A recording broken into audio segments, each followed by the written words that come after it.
ভাবতে পারেন আপনার বাচ্চাকে আপনার শিশুকে আপনি স্কুলে পাঠিয়েছেন অথবা খেলতে পাঠিয়েছেন, সেখানে কেউ বা কারা গিয়ে বিভিন্ন রকমের ছবি হয়তো দেখাচ্ছে যে কেউ অসুস্থ, তার রক্ত লাগবে, অতএব তাকে রক্ত দেওয়ার জন্য বোঝাচ্ছে। 200, 250, 300, 400 টাকায় তাদের হাতে ধরিয়ে দেওয়া হচ্ছে, তাদের আধার কার্ড নেওয়া হচ্ছে, সেটা হয়তো বা পরিবর্তন করা হচ্ছে, বাকি আমরা জানি না, প্রশাসন বলবে তদন্তের পর। কিন্তু রক্ত নাবালকদের নেওয়া হচ্ছে 13 বছর, 14 বছর, 15 বছর। এবং এই খবর প্রথম আমরাই দেখিয়েছিলাম, তারপরে হয়তো বড় বড় টিভির পর্দায় আপনারা বড় বড় করে দেখছেন। কিন্তু প্রথম যেদিন এই খবর প্রকাশে আসে, সেই প্রিন্সিপাল ম্যাডামের বক্তব্য আমরা শুনিয়েছিলাম। সেদিন কিন্তু কোথাও সেভাবে দেখতে পাওয়া যায়। এর পরবর্তীকালে এই বিষয়টা রাজ্যের গুরুত্বপূর্ণ মন্ত্রী অগ্নিমিত্রা পাল তিনি বক্তব্য দিয়েছিলেন এবং তিনি বলেছিলেন কঠিন ব্যবস্থা হবে। আমরা একটার পর একটা বক্তব্য আপনাদের কিন্তু শুনিয়েছি। আজ এই খবরে কেন এলো? প্রথমে একটু একটু বক্তব্যগুলো শুনুন যেগুলো আমরা আগে শুনিয়েছি।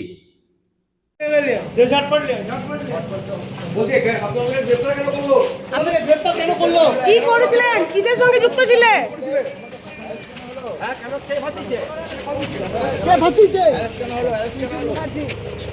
ले गया था गाड़ी से हॉस्पिटल, मिशन हॉस्पिटल। कहाँ पर? Bidhannagar mission hospital. कौन सा हॉस्पिटल? Mission hospital.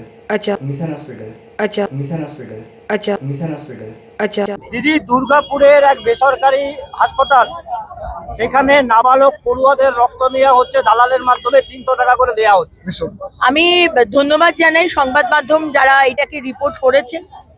আমি ওই মহিলার সাথে, যিনি আমার মনে হয় কোনো স্কুলের প্রিন্সিপাল, তার সাথে আমি কথা বলবো। এবং আমার জেলার মধ্যে যদি এরকম ধরনের ঘটনা ঘটে, এটা অত্যন্ত ভয়ানক। 13 বছর, 14 বছর, 15 বছরের ছেলে মেয়েদের কাছ থেকে রক্ত নিয়ে তাদেরকে 300 টাকা দেওয়া হচ্ছে, আর যে নিয়ে আসছে তাকে 1000 টাকা দেওয়া হচ্ছে। এগুলো কোনো মতেই আমরা সহ্য করব না। স্ট্রিক্ট থেকে স্ট্রিক্টেস্ট পানিশমেন্ট হবে, এটুকু আপনারা ভরসা রাখুন।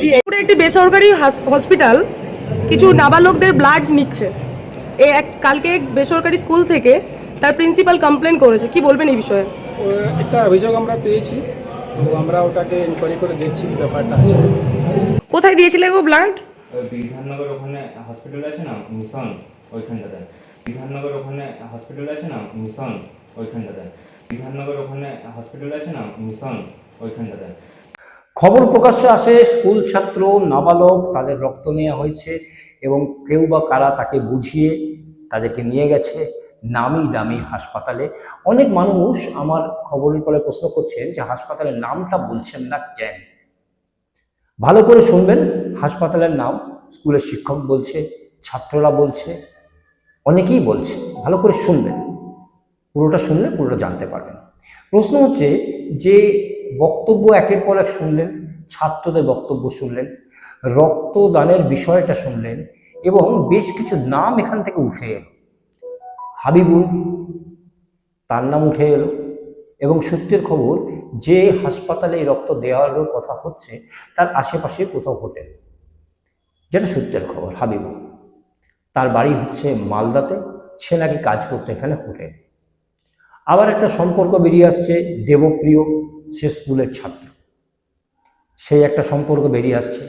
একটা নাম শোনা যাচ্ছে কিংসুক, আর আরেকজন অমিত, সে আবার রাজনৈতিক দল তৃণমূলের কোনো একটা সদস্য বা কিছু একটা, টিএমসিপির কিছু একটা। অর্থাৎ এই সম্পূর্ণ বিষয়টা এখন পর্যন্ত উঠে আসছে। রক্তের মূল্য কত, রক্তের কি আমরা বলতে চাই না, কিন্তু খুব স্বভাবতই এই সমস্ত বড় বড় হাসপাতাল, বড় বড় নার্সিংহোমে যদি রক্তের ক্ষেত্রে কত খরচা হয় সে সকলেই জানে। হয়তো সরাসরি রক্তের ক্ষেত্রে খরচা হয় না, কিন্তু রক্ত প্রয়োজন হলে বিলের সঙ্গে জুড়ে দেওয়া হয়। সেই রক্ত খুব বেশি হলে 1000-1200 টাকাতে দেওয়া নেওয়া হচ্ছে। কিভাবে হচ্ছে? ধরে নিই যেটা বক্তব্য সেখানে অনুযায়ী যে নিয়ে যাচ্ছে সে কিছু পাচ্ছে, যাদের রক্ত নেওয়া হচ্ছে তাদের কখনো 250, কখনো 300 বা কখনো 400 টাকা। আর যেটা বক্তব্য, প্রিন্সিপালের বক্তব্য বা শিক্ষকের বক্তব্য বা মন্ত্রীর বক্তব্য, 1000-1500 টাকার মধ্যে লেনদেন চলছে সম্পূর্ণ বিষয়টা। আর রক্তটা যখন প্রয়োজন লাগছে তখন বিলে হয়তো বা 4,000, 4,500, 2,000 এরকমভাবে জুড়ে দেওয়া হয়। রক্ত বিক্রি বলে হয় না, বিভিন্নভাবে ওই খরচাটাকে অ্যাডজাস্ট করা হয়। এসব দিকে আমরা যাচ্ছি না।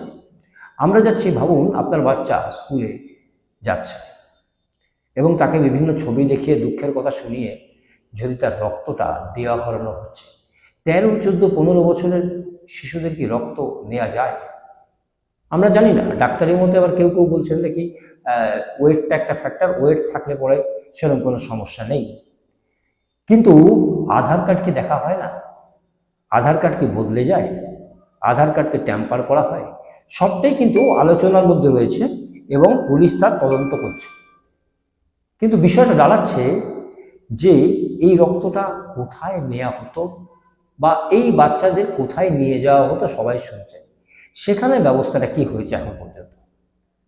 এবং যেটা সূত্রের খবর, যারা এই বিষয়টা নিয়ে আলোচনা করছেন, বিভিন্ন কথাবার্তা বলছেন, তারা যে ডেটগুলো বলছে এই শিশুরা যে ডেটগুলো বলছে, রবিবার বা অন্য কোনো দিন, সেই ডেটের সিসিটিভির ফুটেজ যদি খতিয়ে দেখা যায় তাহলে কিন্তু পরিষ্কারভাবে পুরো বিষয়টা ক্লিয়ার হয়ে যাবে। প্রশাসন অবশ্যই কঠোর পদক্ষেপ নিয়েছে এবং খুব কম দিনের মধ্যে র্যাকেটের অনেকাংশকে ধরে ফেলেছে। আমরা জানি না এই র্যাকেটের পিছনে আরও কেউ আছে নাকি বা আরও কোনো অংশ আছে নাকি, কিন্তু এই নাবালকদের যে রক্ত যেভাবে নেওয়া হচ্ছে, এই র্যাকেটের মধ্যে এখনো পর্যন্ত সেই হাবিবুল, তারপর সেই দেবপ্রিয়, তারপর সেই অমিত, অথবা আরও কেউ 3জনকে প্রশাসন এখনো পর্যন্ত ধরেছে। এরপরে তদন্ত করে অনেক কিছু বেরিয়ে আসবে।